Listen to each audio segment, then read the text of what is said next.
Hello and welcome back to Solid. My name is Jake. Thank you guys very much for joining me. Today is Monday, May 12th, and your Battlehawks are 5-2 after I don't know. They beat the Memphis Showboats yesterday on Mother's Day.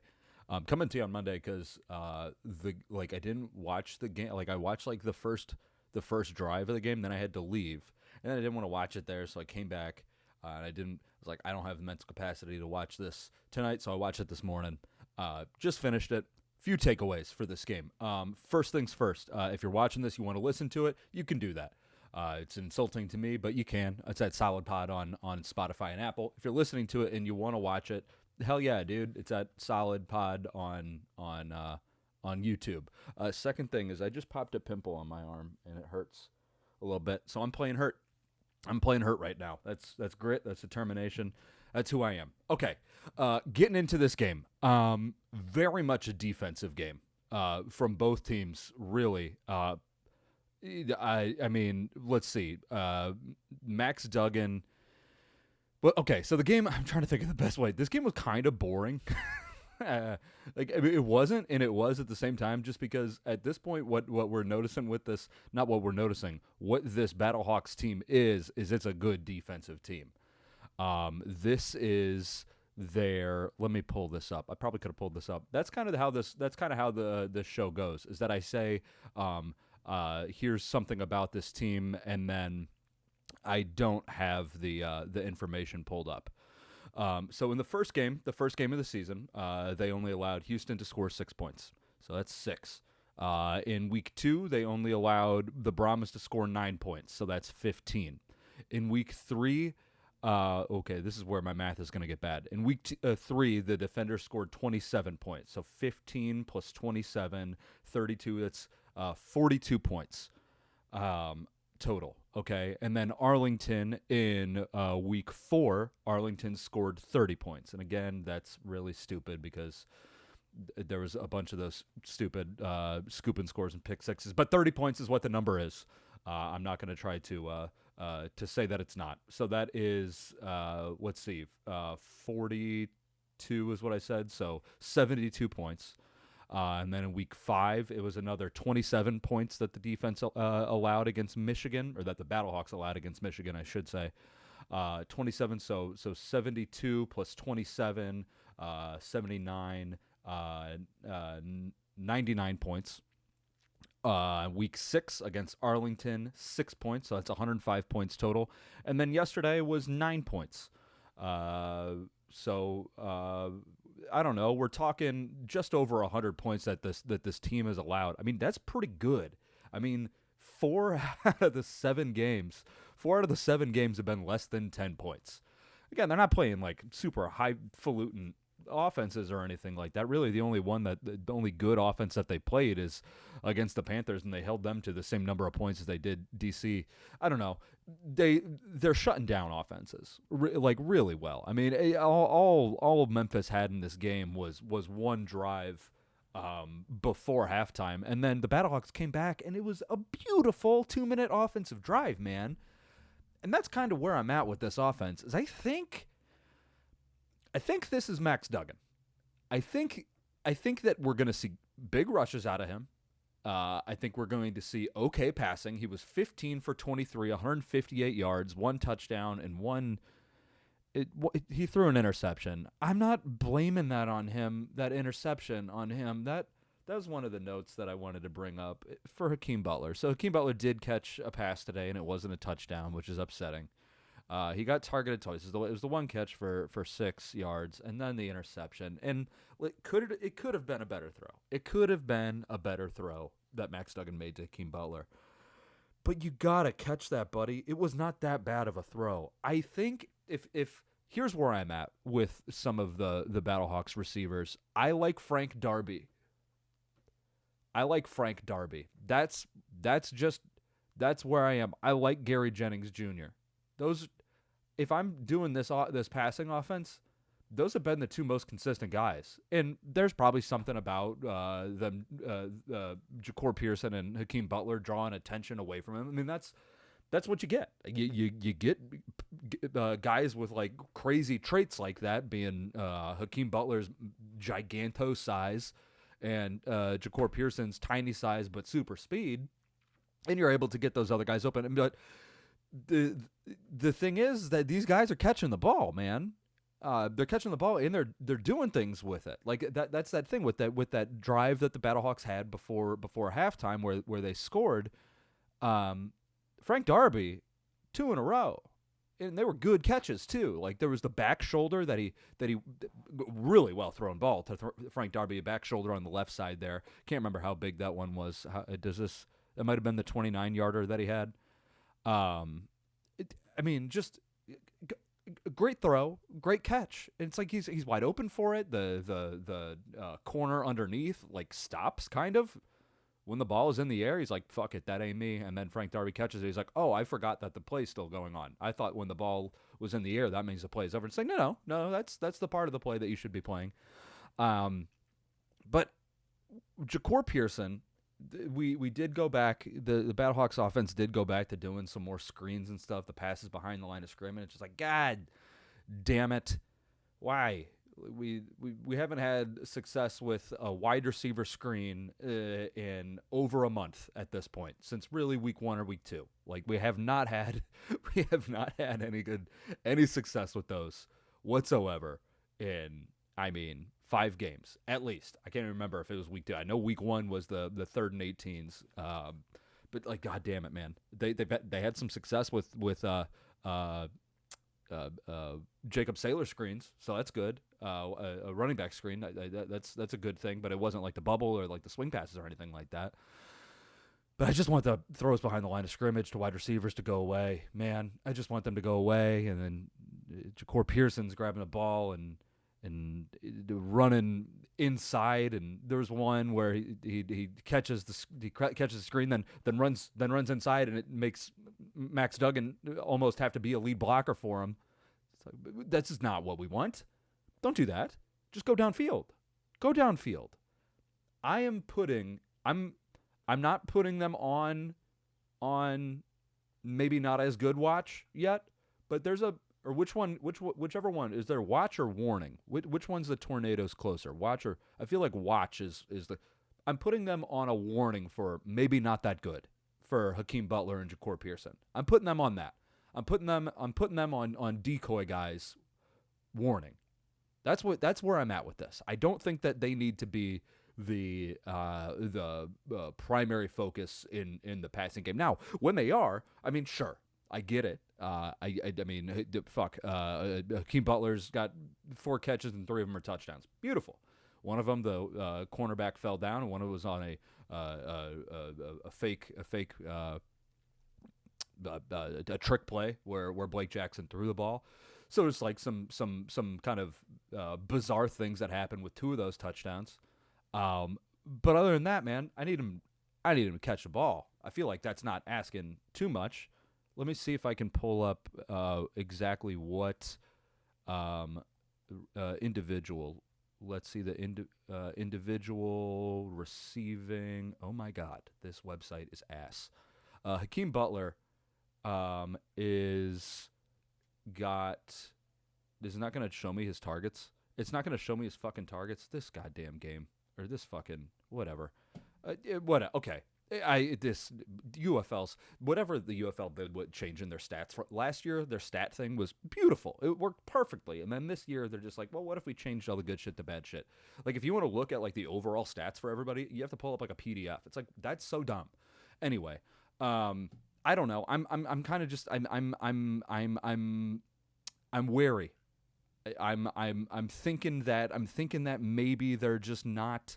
They're not who we thought they were. And Ja'Cour Pearson, granted he was hurt last year, but he hadn't necessarily been good since since 2023 with the Sea Dragons. Or was that 2022? Yes, 2022 with the Sea Dragons. Right? I don't fucking know. Whatever year that was. He has not. Yeah, that's 2023. I don't know. Like, yeah, he's quick, and he did catch a touchdown pass, and it was a beautiful pass from Max Duggan to him in the end zone there on that in the corner. Man, he's not an easy guy to throw the ball to because he's so small. It's not like, because that's one thing that Max does when he throws to Ja'Cour Pearson. Sometimes he overthrows him. It's like, that's not necessarily a hard thing to do. Like, overthrowing Ja'Cour Pearson, the guy's 5'6", 185 pounds, soaking wet. Like, the guy's not a big dude. It's easy to overthrow him, but this time he layered the ball nicely. They had a good route scheme going on, and it made one of the I think it was like their nickel corner, their slot corner, have to like chase him. So it was good. It was good. It was a good play, and it was good ball by Max Duggan. Had really good protection there. But my point with Max Duggan is I think this might be who he is. I don't think we're gonna get any 200 plus 220-yard passing games. The more he throws the ball, I think the worse the chance is that the Battlehawks are winning the game. I'm not entirely sure he's a guy that you want to throw the ball 30 times. 15 for 23. I mean, I feel like that's his best completion percentage yet. Let's see. 65.2% completion rating. So that's good. He ran the ball 10 times for 57 yards. I said going into the game I wanted this to be a Jacob Saylor's game. I think it really should have been. He only carried the ball 11 times for 36 yards. I thought that he probably should have been inching up towards 20 with his carries. I think he deserves a bigger workload unless he's dealing with something. He hasn't been on an injury report or practice report or anything like that, so I don't think that he's dealing with anything. Maybe it's only a 12-game season max. It's like you don't necessarily have to wait. It's like you don't have to you're not saving him. It's like right now you're holding on to second place in the conference. Like I'm giving Jacob Saylor's a workload. Like 11 carries, and then having Max Duggan carry the ball 10 times. Again, some of these ones were some of his runs were quarterback they were drawn up to be quarterback runs. Some of them, there were scrambles and stuff like that. I think his biggest one, that 29-yarder, was a scramble. But man, I would like more Jacob Saylors. I feel like I need more Jacob Saylors. I don't want, because I believe that was one thing they actually said during the broadcast, or like that Max Duggan was like mic'd up. He's like, I can't keep doing this shit. It's like, yeah, dude, you can't. You can't keep getting fucking mollywopped. It's you, and then Brandon Silvers is back there, and Brandon Silvers comes in. It's a completely different offense, and we don't want to change the offensive scheme and game plan. I was going to say offensive identity. Honestly, I don't know what the fuck the offense's identity is. I mean, they ran the ball really good, then they go away from running the ball really good and try to be passing. And the passing game worked this game. I mean, that Memphis Showboats, their defense is, infinitely much better than their offense, but it's not a bad defense. They didn't have like a great pass rush or anything like that. I don't know. It seems like they're leaving a lot out there, and some of it is bad throws. But I mean, for the most part, I thought Max did pretty well. Again, we're talking about a guy who's the backup quarterback for a team. There's a lot of teams that are doing their backup quarterbacks, and they're absolute dog shit in this league. Dresser Wynn is Memphis's like third quarterback they've played this year. Fucking Brahmas have done not Brahmas. Well, Brahmas probably have, but I was gonna say Stallions have done like 5 quarterbacks or something like that, and they've won a bunch of games. But we're talking about a backup quarterback. That's the thing that you got to remember with this. Backup quarterback did not win the starting job. Manny Wilkins did. I don't know, man. But for what it's worth, 3 games in, this is his third full game. Essentially, it's his 4th game, but that first game he did not come in prepared or anything like that. So this is 3 games, and he's 3-0. And with that, you cannot complain. The way that this offense and this defense are working together, man, it's like, yeah, it works. It ain't pretty, man. It ain't pretty, but it works. I mean, that again, Showboats defense, I thought they did well. This game easily could have been a game where Battlehawks get up to 24, 27 points or something like that, man. I thought that the offense worked, and when it comes to those late drives, yeah, I get like, I don't know, they're winning. They're winning, and they're not losing the game in the fourth quarter, and that's a big thing. You're not losing the game in the fourth quarter, and that's a big thing. So that's kind of where I'm at with the offense. No, I do have one other offensive thing. This is the 3rd game in a row where we've seen them try to do a Blake Jackson trick play. It worked once. You know, this is the same idea with the goddamn screens. It's the same idea with the goddamn screens. It's like it worked one game, so they're like, well, that worked, so we're just gonna keep pressing that button. It's like, man, it worked once, and it's a trick play. Maybe we don't keep going back to the same well. It's like, what the fuck are we doing? Like, that's too. It worked the 1 week, and it almost didn't work that week. Luckily, Blake Jackson was able to slam on his brakes. This is against the Panthers. He was able to slam on his brakes and then kind of come back and launch it deep to Hakeem Butler. But after that, man, it's kind of just been fucked. So get a new twist. This is 3 games in a row where it's kind of been shitty. Or the 2 games in a row where it's been shitty with Blake Jackson trick plays where they're doing like double passes and stuff like that. Man, I don't know. It's like, this you could tell these guys are UFL coaches and offensive coordinators, because man, it's like you can't. You how many times? Look at this. If you're watching, see, I got 2 hands like this behind my head. They're together now, and then broke apart. If I did that more, you guys, like, that was impressive to you that time when you just saw that. You're like, how the fuck did Jake do that? But if I keep doing that, you're gonna be like, oh, I get it. I think I know how that trick's working. I think I know how that trick is working. And that's exactly what this offense is doing. It's like, hey, they know that defenses are also watching. Like, they know what you're gonna do when you're trying to do trick plays. Do something different. So yeah, that's a bummer, but they're winning. They're winning, and Manny Wilkins is playing. Not Manny Wilkins. Max Duggan is playing between just fine and pretty good. That's where I would put him at. So let's see. I did the offensive line. It was another game without Abdul Beecham. Donovan West came in. I thought they played pretty good. It wasn't exactly like the most vaunted defensive line as far as pressure goes. I'm glad that Donovan West will be getting a bunch of reps going into that Week 10 game against DC, because that's where everybody got fucked up the first time they played him. So I'm good that he's getting more reps there, and hopefully be ready for that game and for a stretch run. So that's good. I feel like the offensive line did pretty good. But yeah, that's where I'm at with that. Certainly wasn't their best game. Definitely wasn't their worst game. Again, when that touchdown pass to Ja'Cory Pearson, beautiful. They were fucking lights out there. That was great. Gave Max Duggan a whole bunch of time. Travis Feeney, probably going to get Cacaw of the week when I do the recop later on. Did I say this is a ReHawktion? This is a ReHawktion. It's fun to bring up the name of the show 17 minutes into it. I'm dumb. The recop, Travis Feeney's gonna get that. He's gonna get that the coveted cacaw of the week. Probably like his 3rd or 4th time. The guy rocks, man. He's like 32 years old or something like that. He's an old guy. He ain't gonna make it into the league. He ain't going to make it to the NFL. Everybody's always saying, like, yeah, the whole reason everybody here is playing is because they want to make it to the NFL. It's like, I think Travis Feeney just fucking loves football, and you can tell by the way that he plays. Man, the guy's good. Him and Pita Taumapenu are fucking menaces. Having them both on either side, and then Carson Wells is not, there's a delta between Travis Feeney and Carson Wells, but it's like not huge. Like they got a good rotation there at edge rusher, man. It's good. It's fun to see. Isaiah Mack came up on the defensive line this game with a strip sack, gave the Battlehawks the ball, and then there was the dumb interception after that. But no, I thought that defensive line, man, Austin Fallu going out, and to be fair, the Panthers running back, that Wes Hills, he got hurt and didn't play at all in the second half, so they were only running with one running back, which that'll fuck you up pretty quick.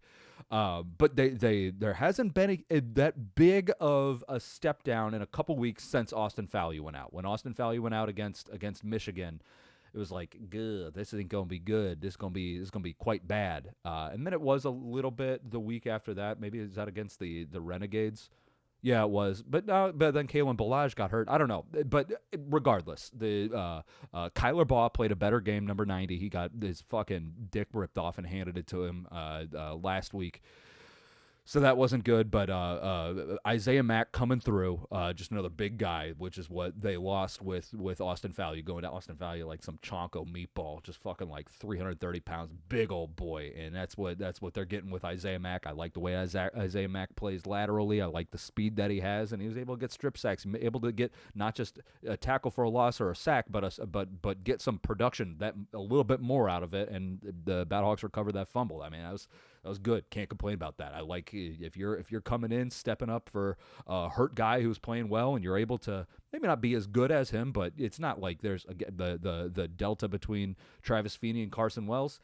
There's a bigger delta between Isaiah Mack and Austin Fallu, but it's not massive. It's not massive. So you're gonna take that. Let's see. Going to Becht, this will be my last point on this.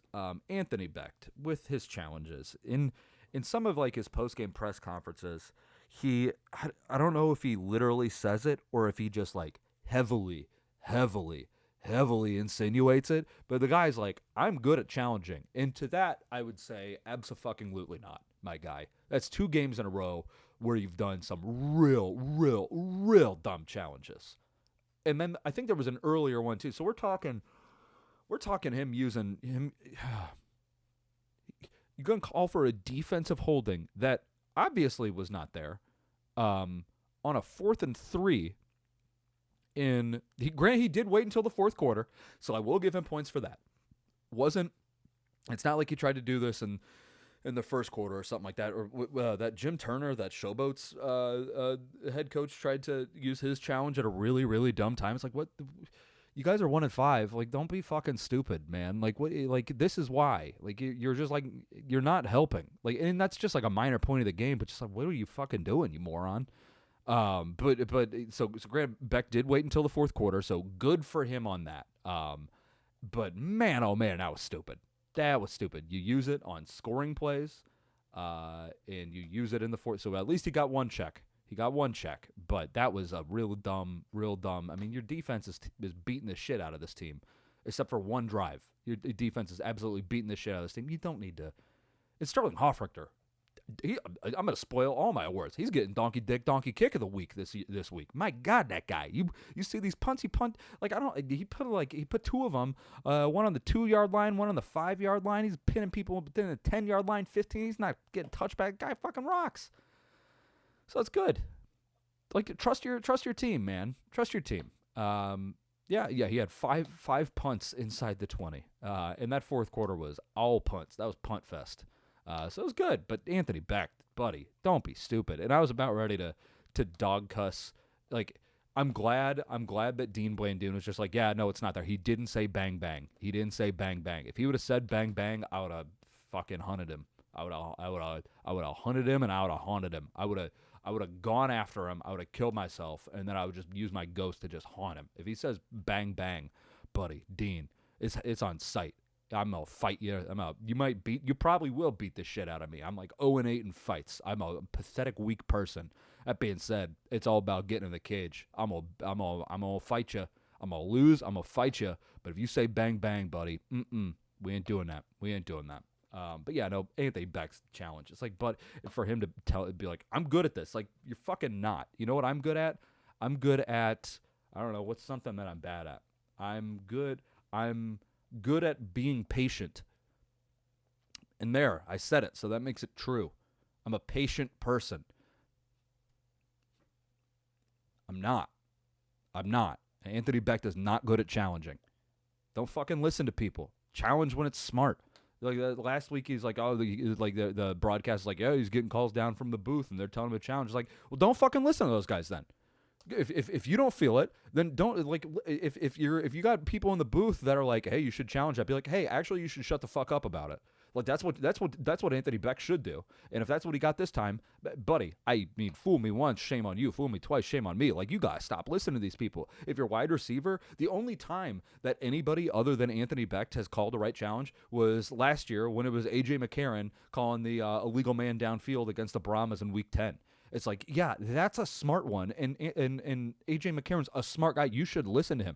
You shouldn't listen to Ja'Cory Pearson or whoever's in the booth telling you that was a hold. Obviously, he's going to say that because it was an emotional thing, you fucking moron. Now, listen, if you want to go out and say, yeah, I didn't like that, so I wanted to challenge it, more power to you. More power. Listen, again, I'm not a patient person. I get frustrated very easily with all kinds of stuff.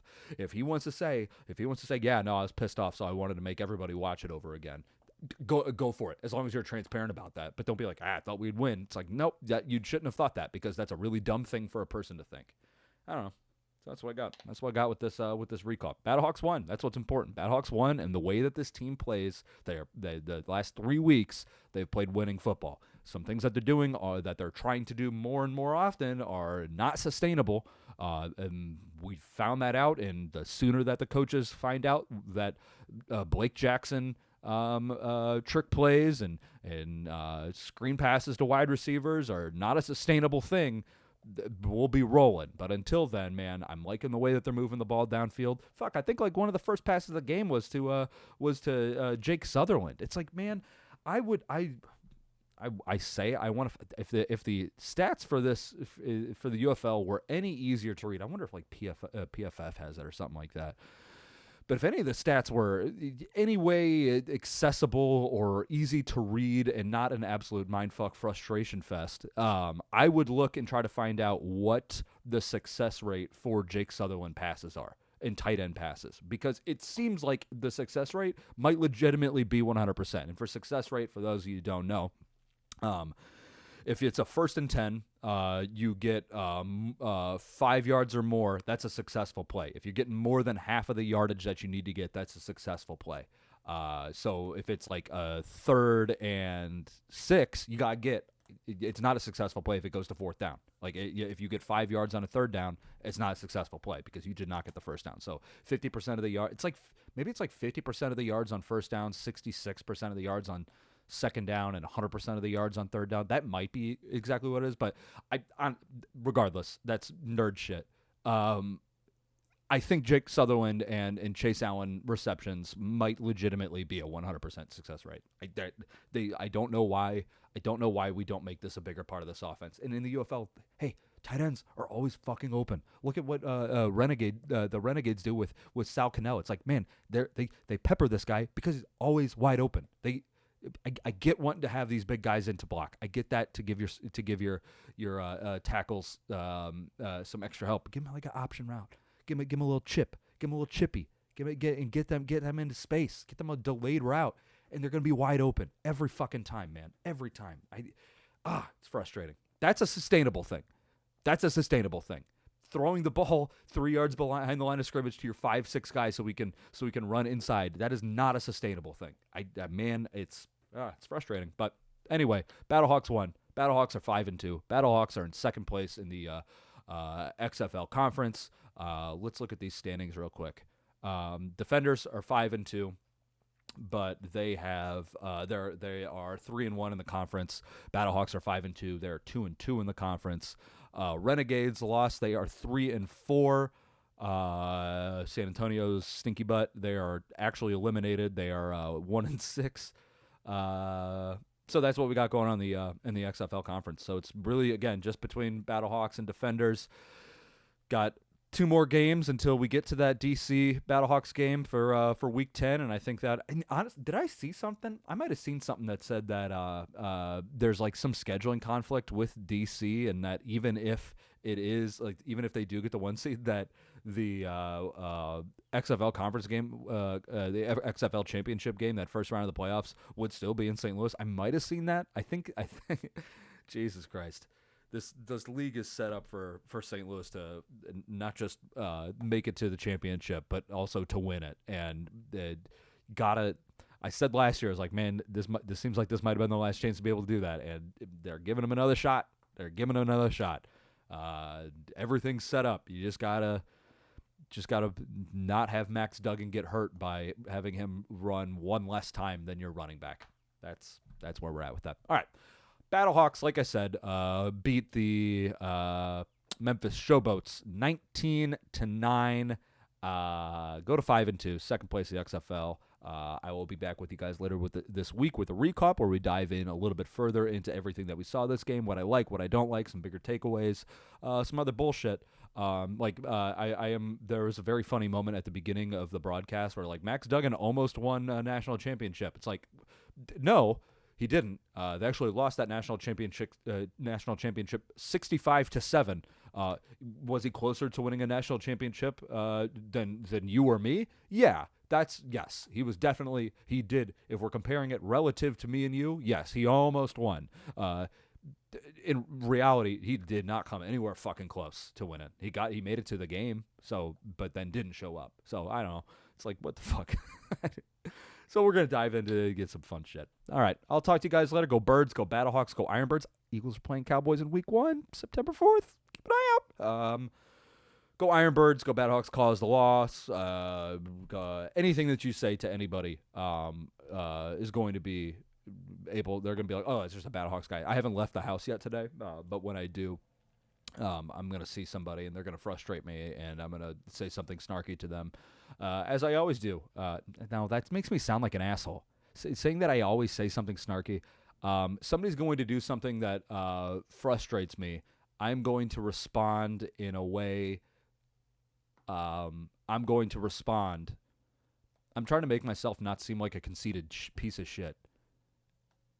You guys get what I mean. Somebody's going to wrong me. I'm going to take it personally, and they're going to be like, oh, that's just a Battlehawks guy. But I got to leave the house here in a second to go grocery shopping, because that's what I do. That's my thing. I talk on this. I watch football. I write about the Eagles. I don't write about the Battlehawks. Talk about the Battlehawks, and I go grocery shopping. Those are like the 4 things that and I play Oblivion. Those are the 5 things that I do. So that's where we're at. I will talk to you guys on Wednesday with the recap. Goodbye.